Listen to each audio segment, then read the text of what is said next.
I'm Jackson. I'm Jacob, We're Parathion. and welcome to Enigma Media.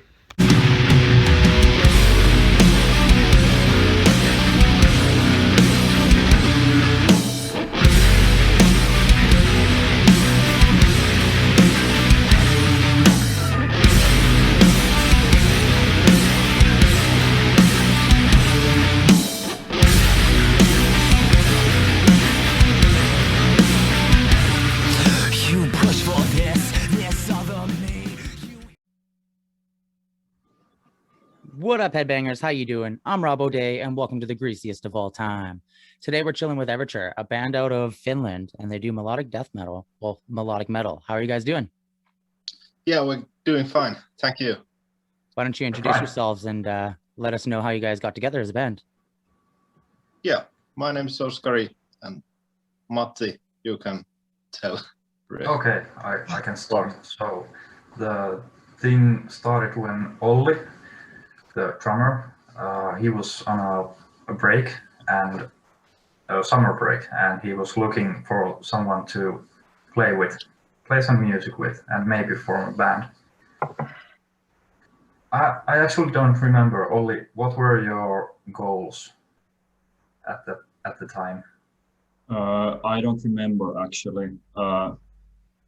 It was just meant to have a group to play with. Yeah, so I remembered.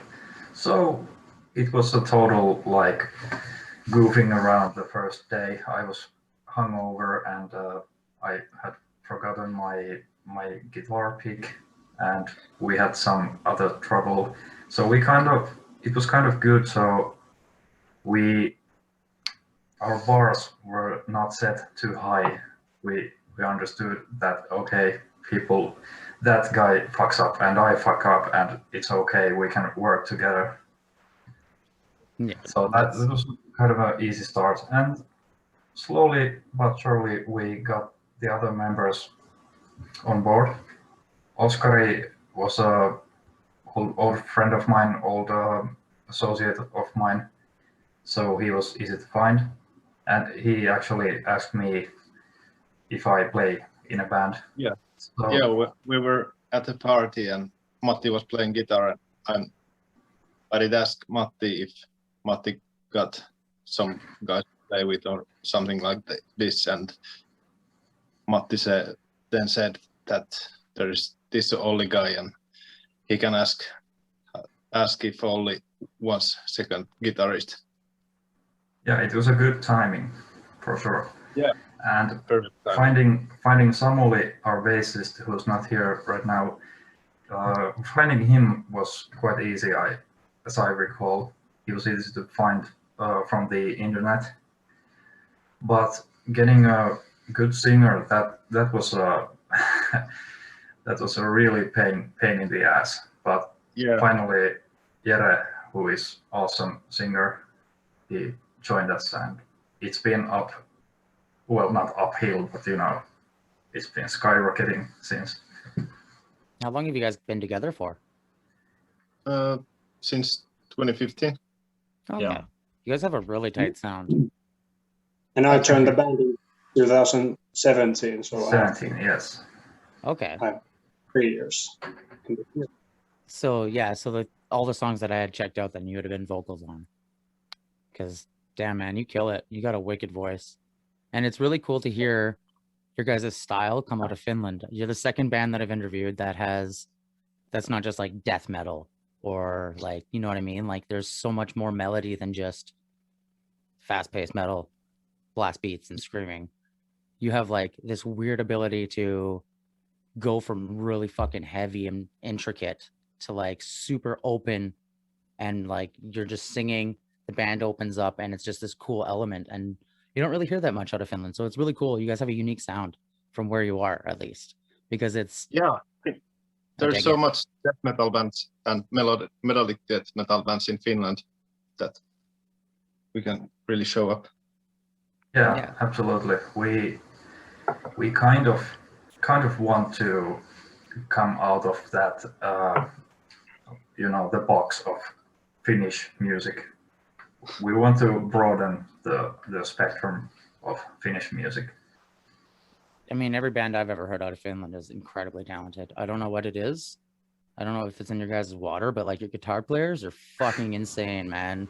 And your drummers are insane. So it's funny because you definitely hear the culture in music from different regions. But with metal music, there's such a blend of all cultures, but it still has that core. And I think that's a really cool element to be able to hold on to, but still be able to appeal to maybe people who aren't necessarily into metal as much. They're into harder rock, but they can hear your stuff and be like, oh, damn, that's like a little bit harder. And it's got the soft elements and all the beautiful elements. I'm like, I'm going to draw onto this, you know? So that takes skill to be able to blend genres so well. How have you guys come about building that just over the years? Just how has it been? Has it been difficult trying to create your sound? No, I think that was pretty natural because the songs with his debut album, maybe one or two of the songs are from 2017 or something. 2015 to 2050, 20, yeah, I guess. That's wicked. So your guys' latest single, Closure, I noticed that it seems it's a little bit lighter, not as in your face heavy, but it's still got some wickedly heavy elements to it. How was that experience recording? And are you guys in the midst of recording a new EP or album? Well, that song, heaviness of that song was something it used to be a bit more heavy, and our producer, he told us that the song hasn't come out of the closet yet. So it's not really, like you said, it's not a like banger, super heavy stuff. So we made it a bit poppier, poppy sound, and but it's still heavy metal. Yeah, I don't necessarily think poppy is a bad thing. You know what I mean? No, absolutely not. And I think that's how you gain more followers, right? Because if you were to stick to just constant screams and constant like shredding and like riffs constantly, people aren't as open to listening to it right away. You know what I mean? It takes time for people to get that palate for metal. But pop elements for sure are an important part of especially music. in vocals, because it's yes in a chorus mainly. Like, I mean, you can go hard balls to the wall screaming and like during the verses, but a chorus is where it's supposed to open up and be free. And I feel like singing is always a perfect element for that because you're holding on to these notes and you're soaring, and then it's usually chords that are open. It's not like crazy, you know what I mean? So it's a perfect blend, and I love seeing metal do that, where it can flow so seamlessly through genres and styles that is just like, what the fuck just happened? I mean, when you listen to a song, and it definitely comes through in your guys' music, especially with the last couple of releases you had and this one, you can definitely see your diversity as a band, which is good. How has COVID affected you guys? It's affected quite a lot because for sure there was not enough gigs for a year. About one gig we did in September, I think. September, yeah. So it's been a while. Yeah, and practicing is a bit harder because we live in different cities in Finland. Yeah. And all of us, 5 different locations. Oh wow. Yeah. Do you guys meet up with the drummers, or does he have to pack up all his stuff? I bring my cymbals and I go to the practice on train. Oh, okay. It is quite hard, but right. I couldn't imagine carrying all your equipment. It's like, I always laugh because my I have a bag of hardware, like all my hardware's Yeah. in one bag, and it was like 250 pounds. And people are like, "Oh, I'll get that for you." I'm like, use your knees, bro. Like lift with your knees, not your back, because you won't be walking after. Yeah. But that's crazy. You guys have where? So do you have just a central location that you rent to perform for practice? Yeah. Okay. Are you Yeah, guys? yeah. Are you? Oh, sorry. Go ahead. Are you guys independent? Like, do you record all your own music? Oh, How do you define? yeah. I'm I not don't know how sure. to define or deal.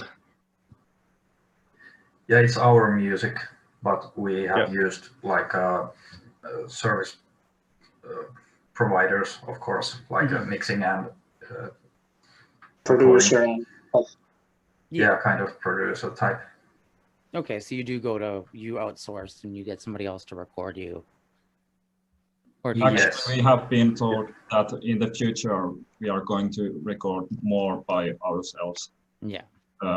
Actually, I'm studying music technology, so that would be a right direction to record more by ourselves.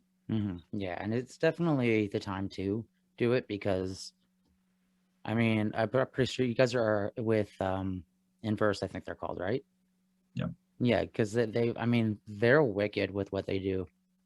I've met so many wicked bands just from them. You know what I mean? They always send me emails, and I mean, like they are a solid group of people that what they do, but there's a lot of bigger labels and companies that don't care, and it's about the money. It's not about the music anymore.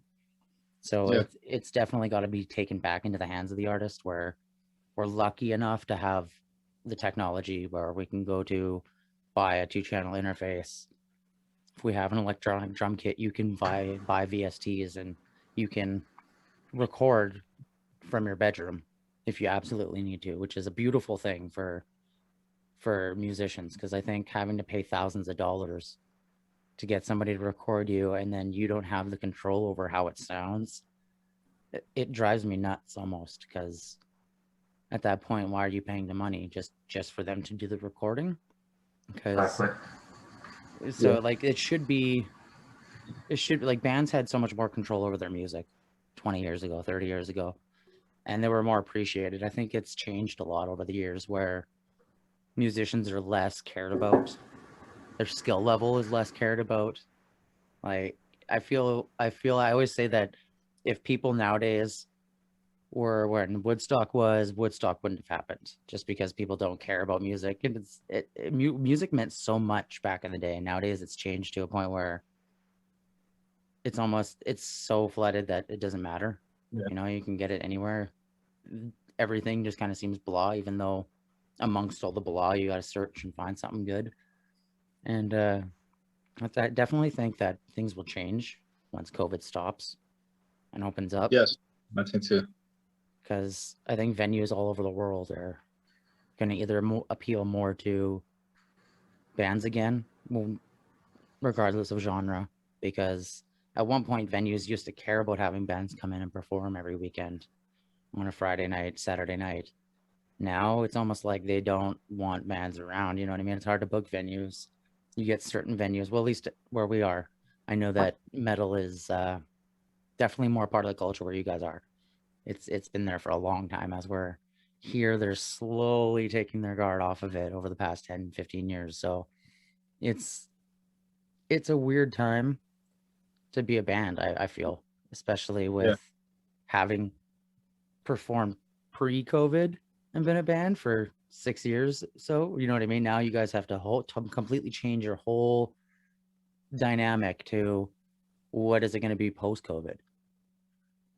Or are we going to be performing, right? Because there was a study in Canada. It's 20% of people said they don't think they'll go back to a concert, and I'm like, that's sad. That's a huge majority of people that are just like, yeah, I don't want to go, and I'm like, so what are you gonna do? What happened to that enjoyment, right? How is it's kind of a difficult situation because we had invested a lot to this album, and it was kind of a good thing that we got also delayed making it. Yeah. But so did the COVID. It's still a thing. It's been a year. So now it's time. Well, we can't really get the benefits of the album well enough, and that sucks. Mm-hmm. Like Yeah. a release show you can't do, which is the funnest part of writing an album, is the day you Yeah. release it and all the faces that are there to see you. You know what I mean? Yes. Yeah. It's no fun releasing shit and just being like, hey, it's online. There's no Yeah, there's no personal contact. Yeah. I think I that believe was it's a cool. lot harder to know what people think about the songs now that we don't have the real connection to the Mhm. people. Yeah, I can see that Yeah. for sure. I mean, and gaining fans too. It's so much harder to promote as on marketing on the internet versus marketing face to face with people and networking, where you're like, you perform for them, they're mind blown. They all come and buy a T-shirt or a CD, and they shake your hand because they're stoked and they want a picture. You know what I mean? Like, that's gone. Yeah.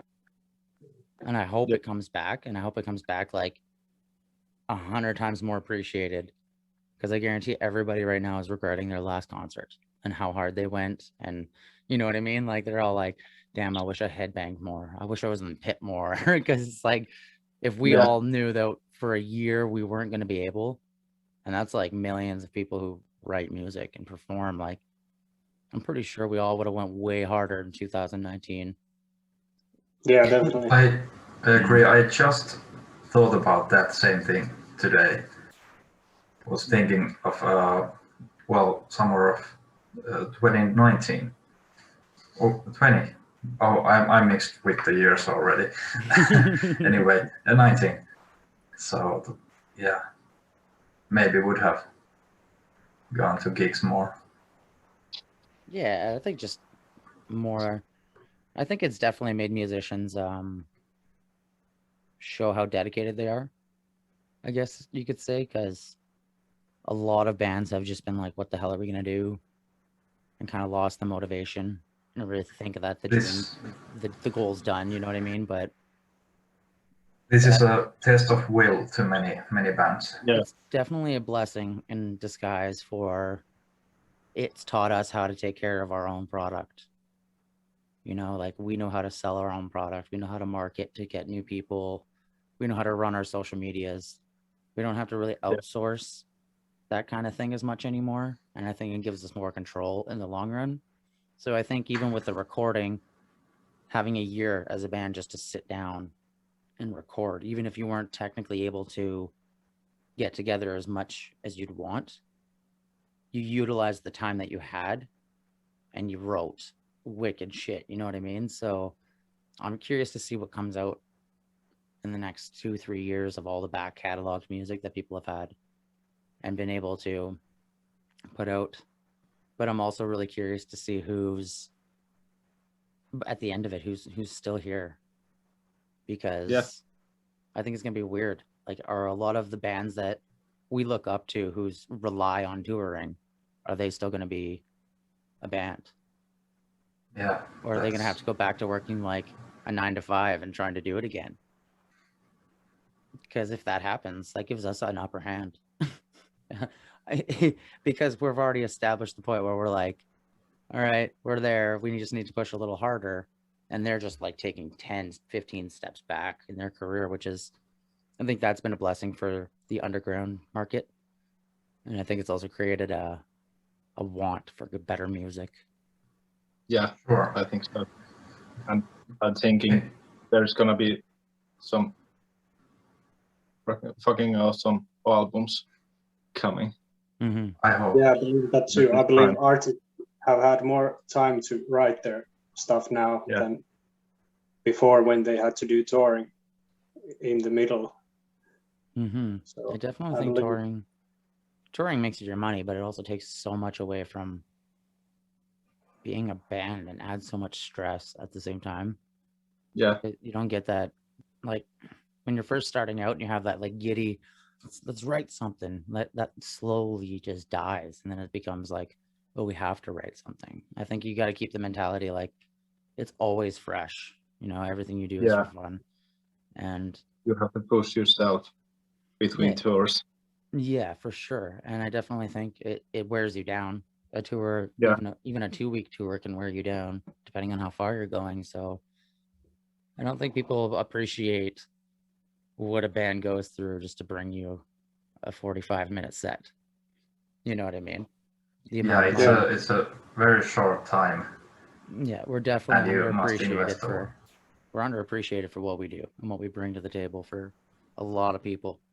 And I think the last year has pretty much made people crave bands again. Because I mean, like, yeah, you can only take so much pop music and electronic music before you just like you want to rock out. You know, there's something about hearing a guitar, pardon me, be against hearing all day. So I think I definitely think the live music world will come back. I just really hope that it's not just like our age and up. I hope that we can bring in like the younger crowd and slowly gain. Like that's my biggest fear right now in 2021 is gaining new fans in the younger crowd because they're not into music as much. Like we grew up and we were dedicated. We loved it. You know, like we had band posters on our walls and like we went and bought CDs and like shirts. That's gone. There's Yeah, the rock star is dead pretty much. Yeah, exactly. And it's definitely like it used to be like, oh, rock stars are the gods. And now it's like, oh, rock stars are bums. And I don't know where the switch was. It's confusing. And it's a really weird time for us. But I think that the bands that hold on will be successful, especially if they've adapted to the new industry. Yeah. If there was anything you guys could change in the industry, what do you think it would be? That's a difficult question. Yeah. So many things. Mhm. But Yeah. on the other hand, I don't really know the industry that well. We're not as far in the game yet. Yeah, we're so We haven't. small. Yeah. So, but yeah, that attracting the youth, the young people, that's one thing I often think about it, and it's kind of scary seeing how some of them consume music, and I don't know, they just don't care. Yeah, and you have to do so much more than a music. Everything visual thing and all about. It's about like getting with kind of cheap tricks to attract the audience, and I kind of get that. I get why that happens, but I still think that it's wrong. Yeah, I definitely think the popularity contest is weird. It's a weird aspect. Like the concept of. Go ahead. It's like reminds me of, was it 80s or 70s, 80s, I think, when they added the curse word thing on the CDs, the parental advisory. That was kind of accidental, one of those cheap tricks that it kind of attracts young people to listen it. But nowadays, it's like all visuals, all effects, all, I don't know, sex everywhere, alcohol and stuff, and I just don't get it. I don't Why either. not the music? Yeah, it's weird that we went from like an auditory society, like of music lovers, where we used to just like close our eyes, listen to it with headphones, to like we won't listen to a song unless there's something to watch. Yeah. And I think that's, I don't know what to blame it on. I don't really I haven't really figured out where. It's something I think about all the time. But it's weird how quickly we've changed.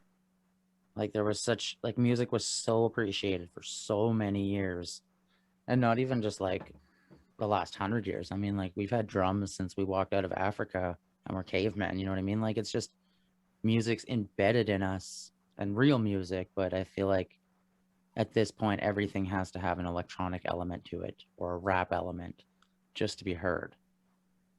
Like if you're an instrumental band, you're only being heard by other musicians. You know what I mean? Like, and that's a weird concept to me because these people put in so much time into learning their craft that I think people don't appreciate it. And I think that it needs to be more brought out what bands deal with and how much effort they put in, how much money for their equipment, how many years they put in learning their craft, what it costs to book a tour, how much time it takes. You know what I mean? Like when you're on the road, are you eating properly? No, you can't afford it. You put all your money into gas and booking all the venues, and it's just there's a lot to it that people just take for granted, and they don't even want to pay the $5 for a song or to go see them. I definitely think that mentality needs to change, and I think people need to we need to be able to like show people what we do, whether it's like every band just starts filming what they do constantly and just posts it so that it's just all over the place and everyone sees it, they slowly start to appreciate us more, or I think it'll naturally happen in time. I hope so, at least. It's my dream. I'm hoping that music becomes appreciated again like it was back when Woodstock was around. Because if something has changed for the good, it's that there are individuals who are like even more dedicated to music as listeners and fans than before. But those people are less numerous, of course. They are individuals. Yeah, I feel like so it's not all bad, and those people might be a catalyst, or they might be the first ones to make things change. Maybe. Yeah, no, it's true. My favorite thing is I had this like younger kid who was into metal add me on Facebook, and he's like probably like mid-teens, but he's got a battle jacket like this, and it brings me so much hope because I'm like, fuck yeah, dude, like it isn't dead. Our culture isn't dead yet, not yet. We're still holding on. You know what I mean? So it's a beautiful thing to see, and I can't wait for the future. Like I'm really excited to see what we do with the industry, because now the industry itself has died. It's taken such a blow that major labels aren't going to have as much grasp on the industry as they did. You know what I mean? So it's going to open up for us at least.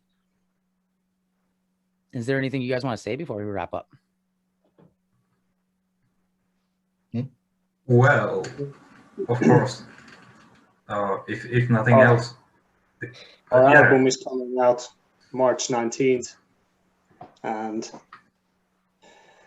you must listen to it. No. You can pre-order the album from various locations, and you can pre-save the album on Spotify. And what else? Go check our social media. You can find links to the album, to the pre-save links. Down below. Quick and easy All for right. you guys. Nice. Thank you. No worries. Are you guys when you release your next bit of music, let me know, because I'll help promote it on our pages. We'll share it, and again next time when you guys get a full length or whatever, just let us know and we'll have you back on for another interview. Yeah. Thanks. Absolutely. Awesome, guys. You guys stay safe and keep in touch. Yeah, thanks. Thanks. All right, guys. Have fun.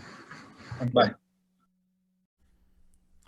Thanks, ladies and gentlemen, for checking out the video. Don't forget to like and subscribe to keep up to date on all the fucking good shit we got going on.